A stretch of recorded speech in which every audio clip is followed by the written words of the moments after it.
અમદાવાદમાં થયેલા પ્લેન ક્રેશમાં પૂર્વ મુખ્યમંત્રી વિજય રૂપાણીનું નિધન થયું છે. હાલ પંજાબના ભાજપ પ્રભારી એવા વિજય રૂપાણીનો જન્મ 2 ઓગસ્ટ 1956ના રોજ બર્માના રંગૂનમાં થયો હતો.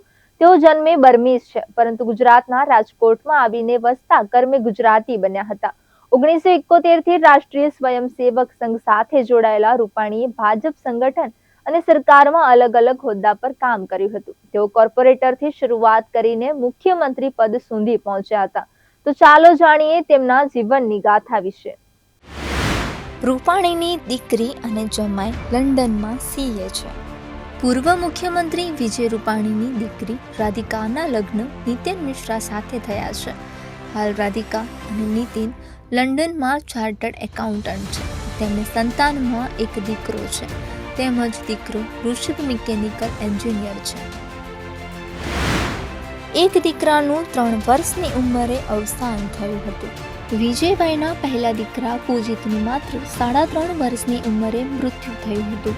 સપરિવાર અમદાવાદ સસરાની ઘરે ગયા હતા. એ વખતે 3rd ફ્લોરની ગેલેરીમાંથી નીચે ઝૂક્યા પછી બેલેન્સ નહીં રહેતા દીકરો પૂજિત પડી ગયો અને તેનું મૃત્યુ થયું. તેની યાદમાં વિજયભાઈએ શ્રી પૂજિત મેમોરિયલ ટ્રસ્ટ બનાવ્યું છે. જો લોકોને ખબર છે કે ઋષભ અને તારક મહેતા કા ઉલ્ટા ચશ્મામાં ટપુનું કેરેક્ટર કરનારા ભવ્ય ગાંધી વચ્ચે પાકી ભાઈબંધી છે. મુખ્યમંત્રી હતા એ દરમિયાન પણ તેમણે આ ટ્રસ્ટને સંપૂર્ણપણે સમય આપ્યો હતો. તો પૂજિતના જન્મદિવસે ગરીબ બાળકો સાથે પંગતમાં બેસીને તેમણે ભોજન લેવાનું સદકાર્ય ચાલુ રાખ્યું હતું. આ ટ્રસ્ટ બાળકોના ઉત્થાનના હેતુથી શરૂ થયું, પણ એ પછી જરૂરિયાતમંદ લોકો માટે એનો વિસ્તાર વધારવામાં આવ્યો, જેને કારણે રાજકોટના હજારો લોકો સુધી ટ્રસ્ટ દ્વારા સહાય પહોંચ્યું છે. હકીકત એ છે કે એ સહાય પ્રેમના પ્રથમ ચિહ્નની છે, અને યાદ રાખજો, પ્રેમની પહેલી નિશાની ક્યારેય વિસરાતી નથી હોતી. રૂપાણીને લગ્ન પહેલા જ પ્રેમ થઈ ગયો. વિજય રૂપાણીની જેમ તેમના પત્ની અંજલિબેન પણ પહેલેથી રાજકારણ સાથે જોડાયેલા હતા. તેઓ જનસંઘના કાર્યકર પણ હતા. વિજયભાઈ કાર્યકર કમ સંઘના જૂના પ્રચારક હતા. એ સમયે એવી સિસ્ટમ હતી કે પ્રચારકો જે કોઈ ગામમાં પ્રચાર કરવા જાય ત્યાં મુખ્ય કાર્યકરના ઘરે જમવા જાય.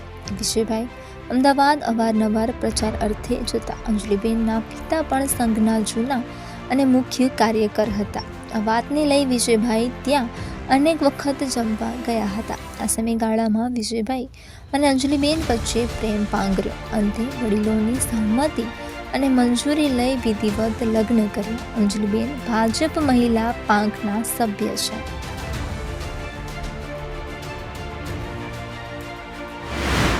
ધર્મેન્દ્રસિંહ કોલેજના GS બન્યા. વિજય રૂપાણીએ કોલેજના દિવસોમાં તેમની યુવા શક્તિનો ઉપયોગ કરીને અખિલ ભારતીય વિદ્યાર્થી પરિષદ સંગઠનના પડકારો દૂર કર્યા હતા.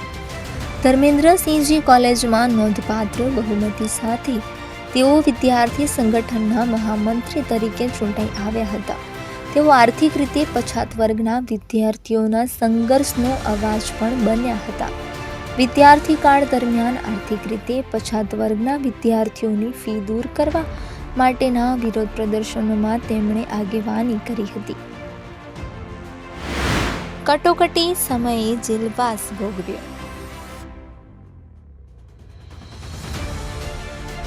ભાવનગર ભુજમાં જેલવાસ કટોકટી દરમિયાન તેઓ લોક આંદોલનો સાથે સક્રિય રીતે જોડાયા હતા અને 1976માં ખૂબ જ નાની વયે તેમણે ભુજ અને ભાવનગરની જેલોમાં 1 વર્ષ માટે મિસા હેઠળ જેલવાસ વહોર્યો હતો.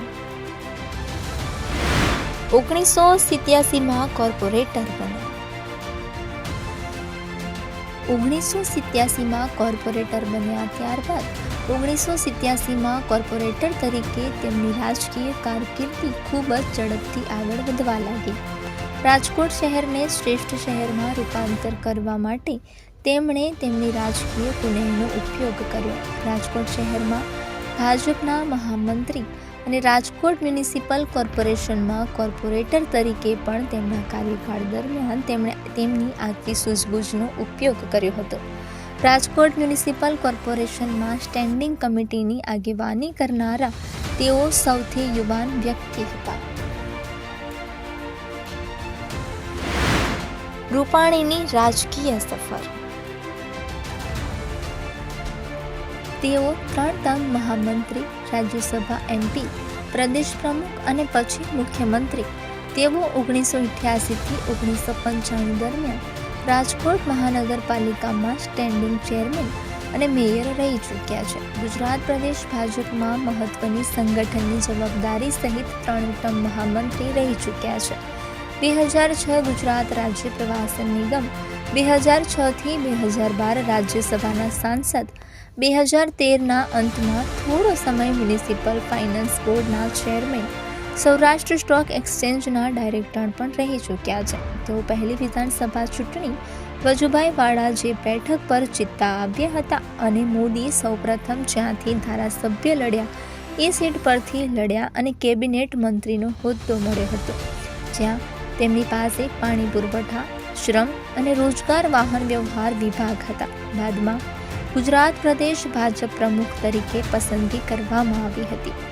7 ઓગસ્ટ 2016 રોજ તેમણે ગુજરાતના મુખ્યમંત્રી તરીકે શપથ લીધા હતા. ત્યારબાદ 2017ની વિધાનસભા ચૂંટણીમાં ભાજપનો વિજય થતાં ફરી મુખ્યમંત્રી બન્યા હતા, પરંતુ 2021માં તેમણે મુખ્યમંત્રી પદેથી રાજીનામું આપી દીધું હતું. કોલેજ કાળથી રાષ્ટ્રીય સ્વયંસેવક સંઘમાં જોડાયા. ગુજરાતના પૂર્વ મુખ્યમંત્રી વિજયભાઈ રૂપાણીના 12 મિત્રોના ગ્રુપમાંના એક જ્યોતિન્દ્ર મહેતાએ ન્યૂયોર્કથી જણાવ્યું હતું કે વિજયભાઈ આપણી વચ્ચે નથી. એ વાત માનવામાં નથી આવતી. તેઓ સાચા અર્થમાં કોમન મેન હતા. તેઓ બધા સાથે એક સરખો વ્યવહાર કરતા હતા. એ તેમના વર્તનથી દેખાતું હતું. કોઈ પણ વ્યક્તિ કોઈ પણ ઇસ્યુ લઈને આવે તો તેમને મદદ કરવા માટે તત્પર રહેતા.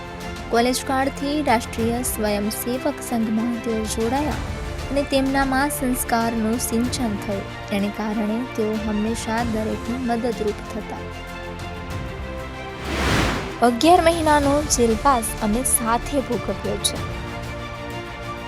અમારું ડર્ટી ડઝન ગ્રુપ હતું, જે ઉત્તરાયણના દિવસે અચૂક મળે અને આ મળતા અમારી ત્રીજી પેઢી આવી ગઈ. છેલ્લે અમે જ્યારે ઉત્તરાયણમાં બધા મિત્રો ભેગા થયા હતા ત્યારે અમે અમારા દિવંગત મિત્ર અભય ભારદ્વાજને યાદ કર્યા હતા. ત્યારે અમને ખબર નહોતી કે વિજયભાઈ પણ આપણી વચ્ચેથી રજા લેવાના છે. વિજયભાઈના પુત્ર પૂજિતનું 3 વર્ષની ઉંમરે અવસાન થયું. ત્યારબાદ તેમણે પોતાનું જીવન સમાજ સેવામાં સમર્પિત કર્યું. ભાજપ અને RSSના કાર્યકર્તા તરીકે તેમને ચોક્કસ દિશા મળી. અમે 12 મિત્રો કોલેજમાં પણ સાથે હતા અને દેશમાં ઇમરજન્સી વખતે પણ સાથે હતા. 11 મહિનાનો જેલવાસ અમે સાથે ભોગવ્યો છે. વિજયભાઈ માત્ર રાજકોટ, ગુજરાત કે ભારત નહીં, પરંતુ સમગ્ર વિશ્વના બાળકો માટે વિચારતા હતા. 12 મિત્રો, 12 જૂન, પ્લેનની 12 નંબરની સીટ, આકસ્મિક સંયોગ. મિત્ર મનસુર જસદણવાલાએ જણાવ્યું હતું કે આજે જે પ્લેન ક્રેશ થવાની ઘટના બની અને એમાં વિજયભાઈનું આકસ્મિક મૃત્યુ થયું, એનું ખૂબ દુઃખ હું વ્યક્ત કરું છું. તેમની ધર્મેન્દ્રસિંહજી કોલેજથી મુખ્યમંત્રી સુધીની યાત્રામાં અમે સાથે રહ્યા છીએ. અમારું 12 મિત્રોનું ગ્રુપ છે અને અમે હંમેશા સુખ દુઃખમાં સાથે રહ્યા છીએ. આ 12 મિત્રો 12 જૂન પ્લેનમાં વિજયભાઈનો સીટ નંબર હતો એ પણ 12 હતો. આકસ્મિક સંયોગ છે. ઈશ્વર તેમના આત્માને શાંતિ આપે એવી અમારા સૌ મિત્રોની અભ્યર્થના છે.